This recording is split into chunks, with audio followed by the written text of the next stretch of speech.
Ils ont frappé sans avertissement, laissant douleur, panique et dévastation dans leur sillage. Ces maladies étaient les prates et les pires cauchemars de l'histoire devenus réalité. Des villages fiévreux aux villes entières rayées de la carte, ces maladies ont redessiné le monde par la peur. Mais qu'est-ce qui les rendait si terrifiantes et pourraient-elles un jour revenir? Accrochez-vous alors que nous explorons les 12 maladies les plus terrifiantes de l'histoire humaine. Numéro 12. Typhus. Dans l'histoire ancienne, une autre chose était courante avec la guerre, la mort et la famine, et c'est la maladie. Le typhus, cependant, n'est pas n'importe quelle maladie, mais celle qui suit particulièrement la guerre à différentes époques. Connue sous le nom de fièvre des camps, fièvre de guerre ou fièvre carcérale, le typhus est une maladie ancienne causée par une bactérie connue sous le nom de Rickettsia prowazekii et est transmise par les poux de corps. L'histoire exacte de cette maladie est inconnue, mais des archives datant de la guerre du Péloponnèse en 430 avant J-Praek montrent une épidémie qui a tué plusieurs personnes importantes, dont Périclès et ses fils. La première description du typhus, cependant, date de 1083 en Italie, mais ce n'est qu'en 1546 que Girolamo Fracastoro, un médecin florentin, a décrit la maladie avec précision. Des années après la description de Fracastoro des récits d'une maladie, se manifestant par des taches sur le corps accompagnées de fièvre et de frissons, ont émergé au fil des siècles avec des milliers de décès parmi les personnes infectées. Au XIXe siècle, cependant, le monde a vu l'ampleur réelle du typhus lorsque des personnes de toutes les classes sociales ont été frappées par la maladie. Le nombre de morts et d'infectés a grimpé de 500 à 900 000 personnes en seulement 60 ans. Des années plus tard, pendant et après la Première Guerre mondiale, environ 30 millions de personnes ont été infectées par le typhus et environ 3 millions de personnes en sont mortes. Cette maladie terrifiante, comme on l'a découvert plus tard, était très courante en temps de guerre en raison de l'hygiène précaire et de la surpopulation, mais la manière dont elle se propageait rapidement restait un problème. Finalement, il était devenu évident que la maladie était transmise par les poux de corps, et dans les camps de guerre, il était presque impossible de la contrôler avec la foule. En peu de temps, les personnes infectées développaient de la fièvre, des maux de tête, des frissons et des douleurs corporelles.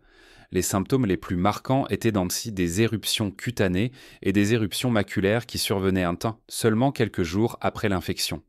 Si l'infection n'était pas traitée rapidement avec des antibiotiques, la situation s'aggravait et le patient développait une insuffisance rénale, une pneumonie et finissait par mourir.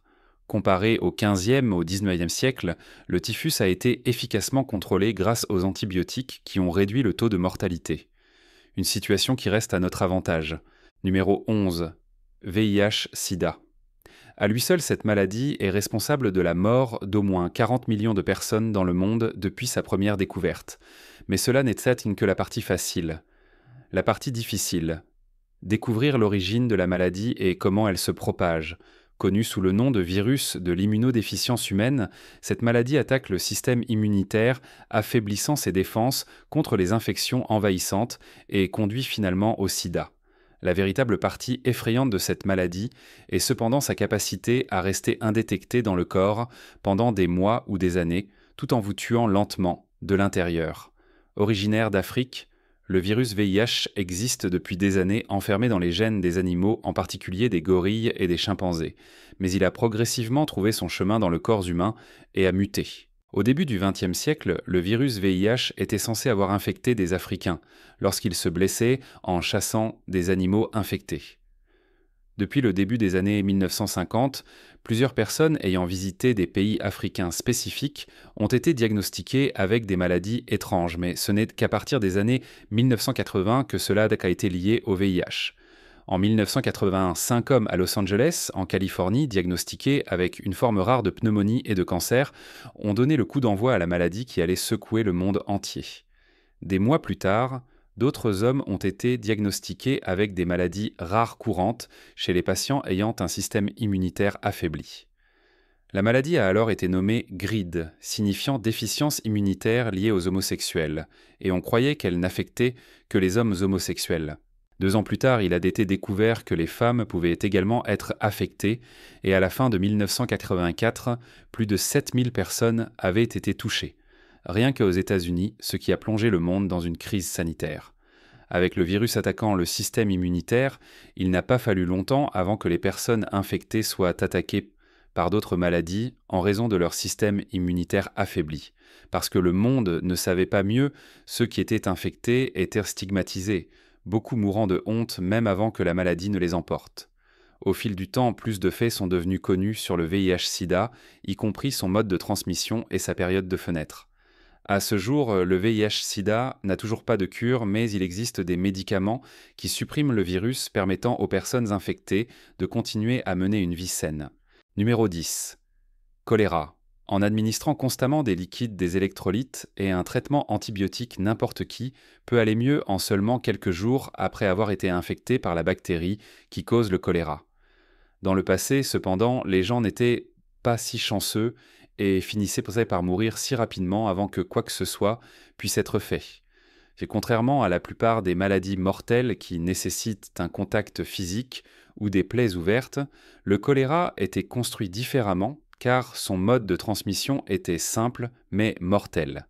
Il suffisait qu'une source d'eau soit contaminée par la bactérie Vibrio cholerae.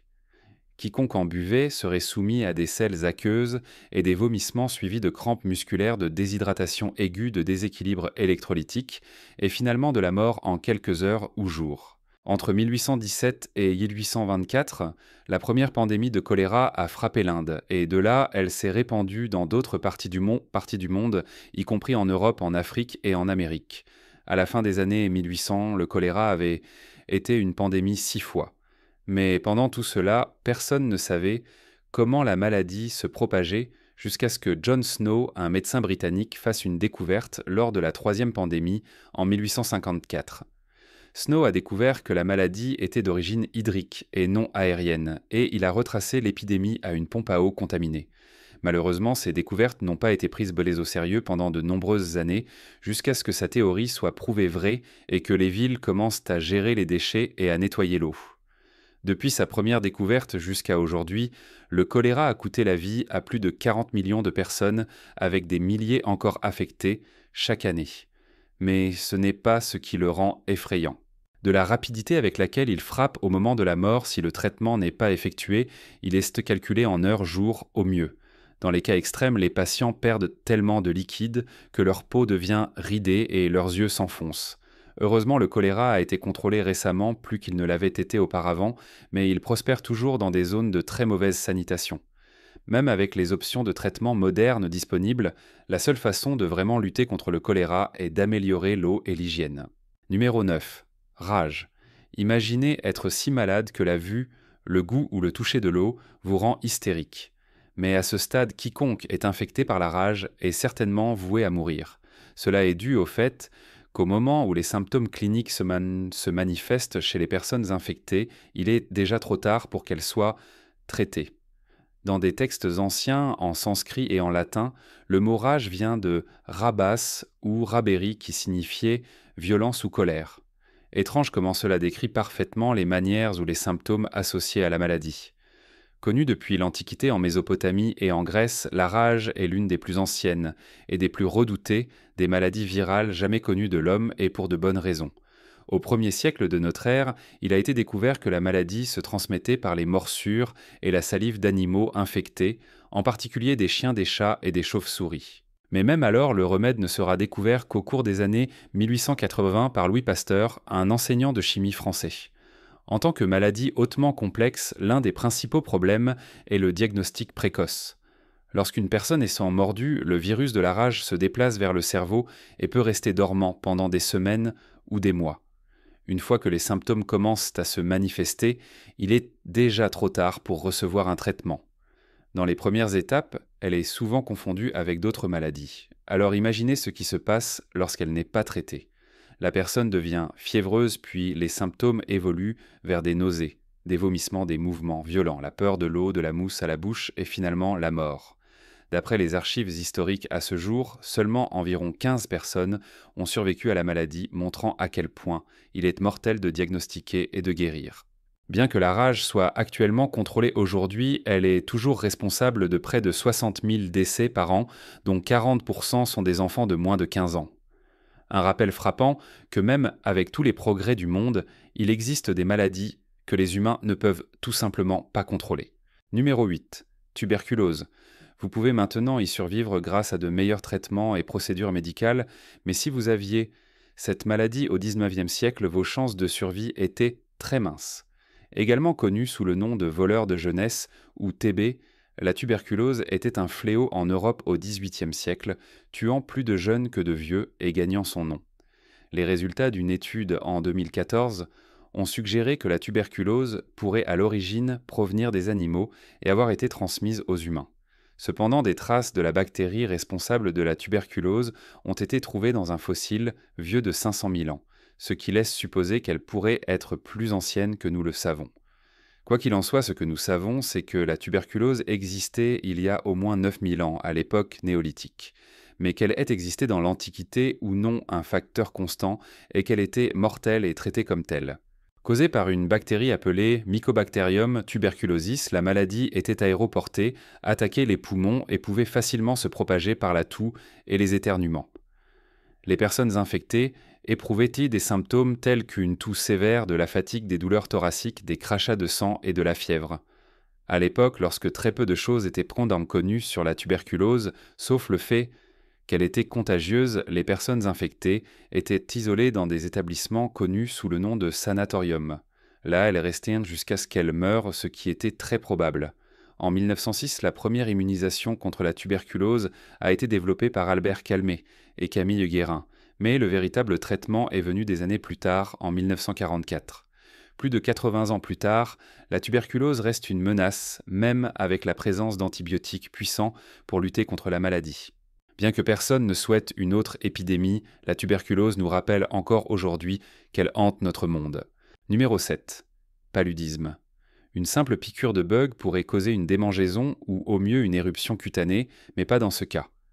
Le paludisme causé par une piqûre de moustique femelle, Anopheles portant le parasite Plasmodium, pourrait vous plonger dans une défaillance organique des lésions cérébrales, un coma ou la mort.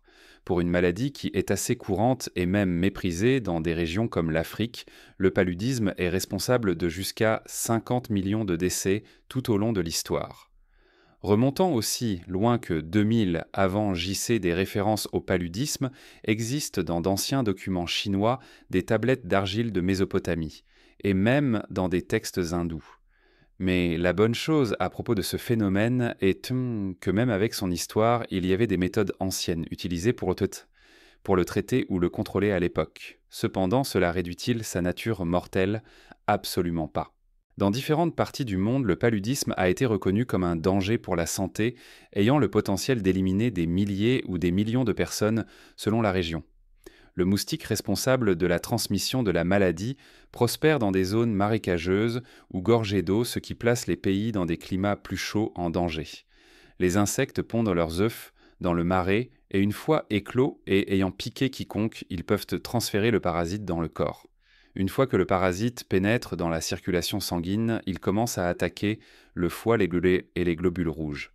Ce qui est effrayant, c'est qu'une personne peut avoir le parasite dans son système pendant des mois sans le ressentir, mais lorsque les symptômes se manifestent, ils apparaissent sous forme de fortes fièvres, de frissons, de vomissements, de confusion, de perte d'appétit, etc. Si elle n'est pas traitée, le patient peut subir un gonflement cérébral, une défaillance organique et la mort.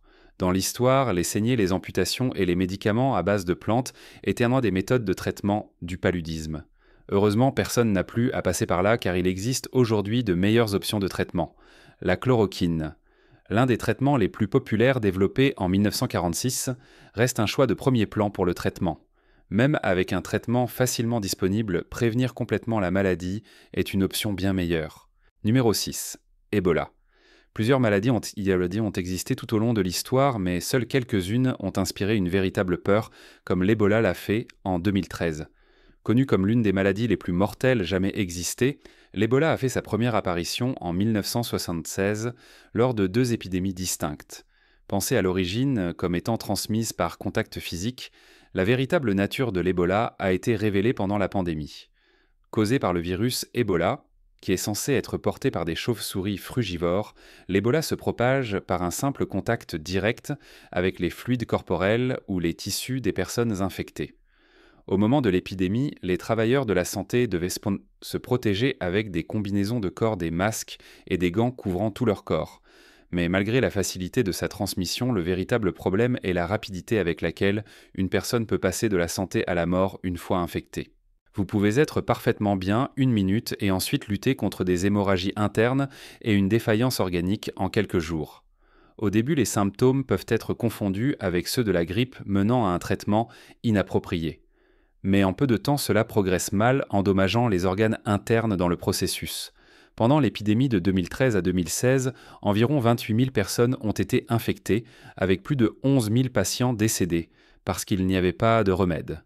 Ironiquement, des personnes ont survécu et récupéré sans remède, certains affirmant avoir des traitements à base de plantes. Lors de la dernière épidémie, les personnes infectées étaient maintenues hydratées, car la mort survenait généralement à cause du choc dû à la perte de liquide. Les hémorragies, bien que peu fréquentes, étaient un signe d'une issue plus grave. En général, les gens se rétablissaient seuls, et ceux qui le faisaient étaient supposés souffrir de douleurs musculaires et articulaires à long terme, ainsi que d'inflammation du foie. En 2019, un vaccin a été développé pour le virus Ebola, et il s'est avéré efficace 10 jours après son administration. Maintenant, 10 ans après l'épidémie qui lui a valu le titre de maladie la plus mortelle de l'histoire récente, l'Ebola n'a pas été éradiqué. Mais avec le virus Ebola toujours là et attendant de frapper à nouveau, c'est une course que nous espérons ne pas perdre. Numéro 5. Peste bubonique. Quelle devait être la mortalité d'une maladie pour anéantir la moitié de la population mondiale ? Au XIVe siècle, la peste bubonique était si fatale que jusqu'à 50 millions de personnes en sont mortes. Vers 1347, lorsqu'elle a frappé l'Europe pour la première fois, elle a tué un tiers de la population de l'époque, provoquant une panique mondiale. Mais la cause de la maladie n'était pas ce que quiconque aurait pu s'attendre à l'époque. Tout était dû à une mauvaise hygiène au Moyen-Âge, car les ordures, les excréments d'animaux et même les matières fécales humaines étaient régulièrement jetées dans les rues.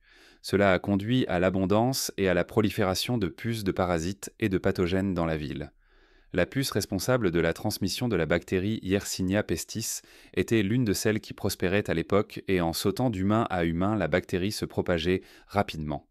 Mais ce n'était que le début. La peste bubonique se propageait si vite et agissait si rapidement qu'en seulement 3 jours, quiconque infecté mourrait.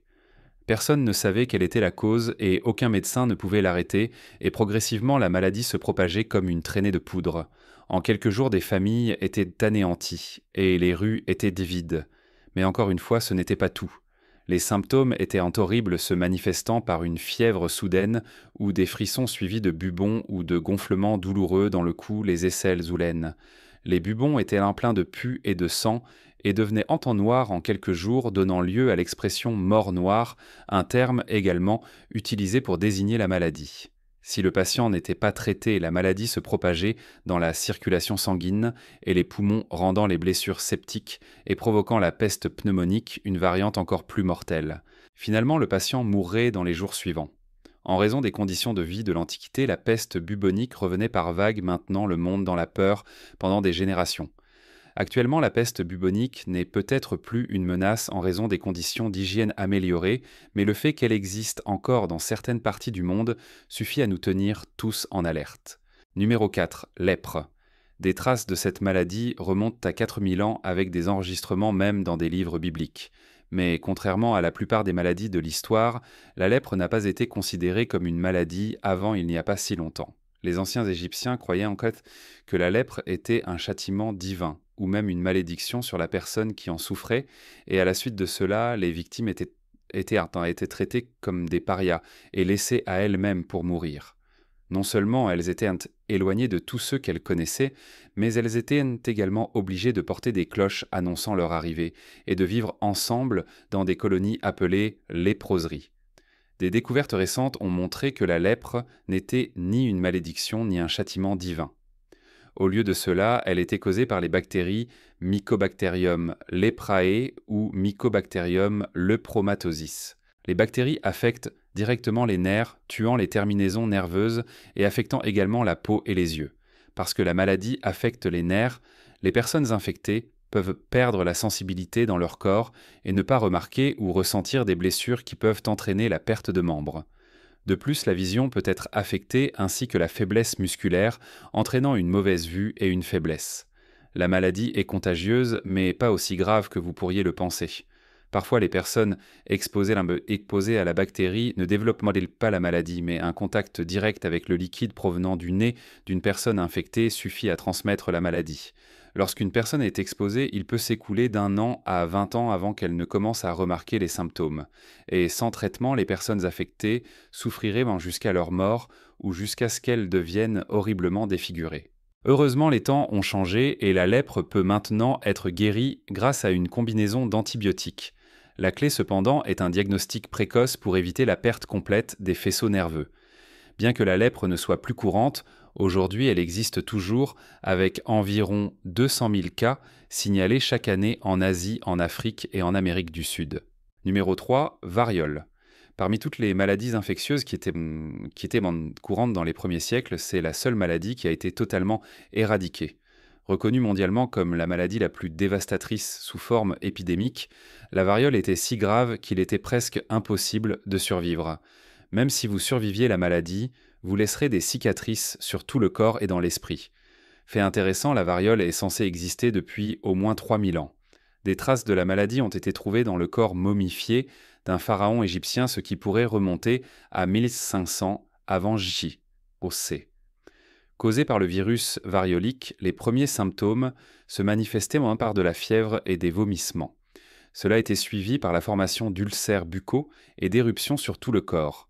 Dans les jours qui suivaient, l'éruption cutanée se transformait en cloques contenant des liquides, avec une dépression au centre de chaque éruption. Les cloques, s'ils se desséchaient, on peut être tombés et laisser des cicatrices comme si proéminentes sur le corps. Malheureusement, les enfants pensent qu'elle est plus grande victime de cette maladie et le taux de mortalité atteignait jusqu'à 30%. Mais même à cela, elle était hautement contagieuse. En entrant en contact étroit avec une personne infectée, vous pouviez également être infecté, surtout lorsqu'elle éternuait ou toussait. Il y avait une chose particulière à propos de la variole, et elle interférait avec le taux de mortalité. Bien que la variole soit un terme générique, il existe différentes classifications de la maladie. La forme ordinaire, qui est ce qui est la plus courante, a un taux de létalité de 30%, tandis que la forme plate a un taux de létalité de 97%. Pendant très longtemps, il n'y avait pas de remède contre la variole, seulement des pratiques d'inoculation qui existaient depuis le Xe siècle. Ce n'est qu'en 1796 qu'un vaccin a été développé par Edward Jenner pour la variole. Des années plus tard, le monde a finalement remporté sa bataille contre la variole, l'éradiquant en 1980. Bien que la variole n'existe plus aujourd'hui, elle reste la seule maladie à avoir été combattue et victorieusement vaincue tout au long de l'histoire. Numéro 2. Polio. La poliomyélite, ou communément appelée polio, était l'une des maladies qui avait des effets dévastateurs sur les personnes touchées.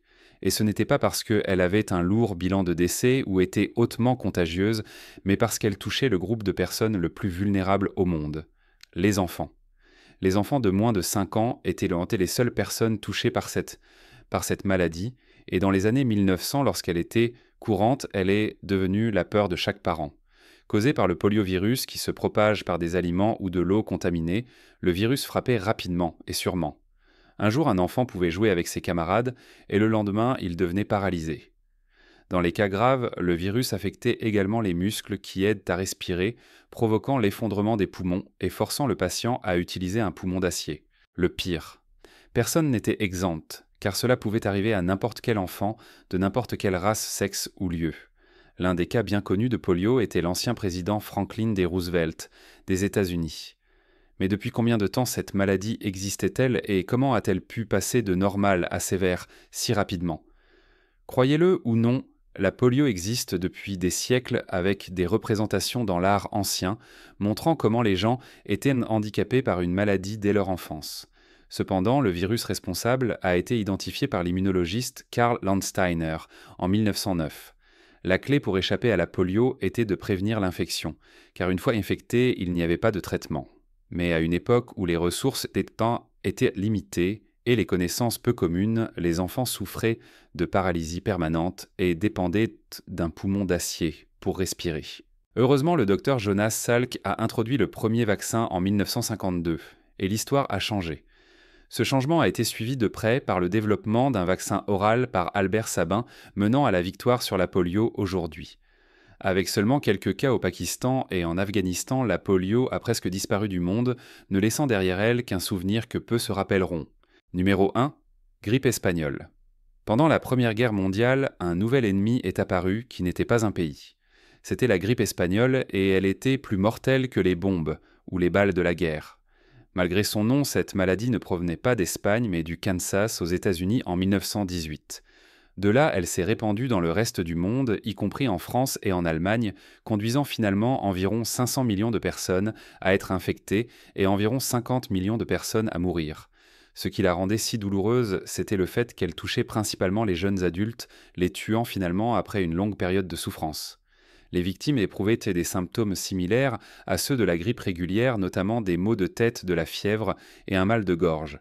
Mais lors de la deuxième vague d'infection, les symptômes prenaient une tournure différente, provoquant une pneumonie bactérienne qui était la principale cause de décès. Dans certains cas, les symptômes comprenaient également des saignements du nez et de la bouche, une perte de cheveux et de dents, une odeur nauséabonde et même de l'insomnie. En quelques heures ou jours, les patients pouvaient mourir s'ils n'étaient pas traités. Les saignées et une variété de médicaments étaient utilisés par les médecins pour aider à soulager la situation. Malheureusement, il y avait peu de choses que les médecins pouvaient faire pour aider, et cela a conduit à la mort douloureuse de plus en plus de personnes. Bien que certains croient que cette maladie était une forme d'arme biologique pour changer le cours de la guerre, très peu d'informations soutiennent cette affirmation, car la grippe espagnole a progressivement disparu de l'histoire, tout comme elle était venue. Et bien que la souche originale soit depuis longtemps disparue, les scientifiques continuent à l'étudier pour se préparer à de futures pandémies qui, espérons-le, ne reviendront jamais. Merci d'avoir regardé, à la prochaine vidéo.